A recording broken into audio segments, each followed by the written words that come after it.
My name's Kelly Cardwell from Warrenville, Illinois. Guys, if either of you were starting a smaller investment fund today, let's say in Warrenville, Illinois, $26 million fund called Central Square Capital, hypothetically. Well, you'll get billed for a commercial later on. With the smaller asset base, what would you do differently, both in terms of the number of positions and frequency of turnover?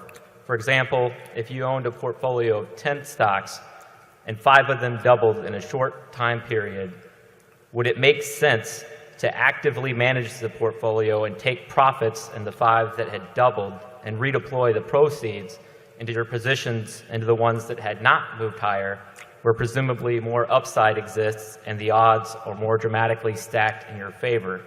Or would you favor the strategy of sitting on your hands in the name of long-term investing? We would own the half a dozen or so stocks we like best, and it wouldn't have anything to do with what our cost on them was. It would only have to do with our evaluation of their price versus value, and it doesn't make any difference what the cost is. And incidentally, if they went down 50%, we would say the same thing.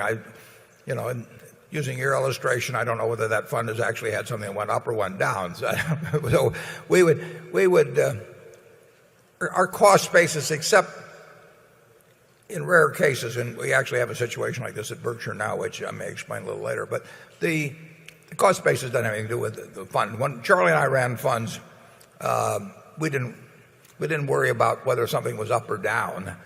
We worried about what it was worth compared to what it was selling for, and we tried to have most of our money in relatively few, very few positions which we thought we knew very well.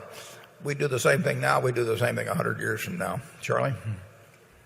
Yes, he's tactfully suggesting that you adopt a different way of thinking. No.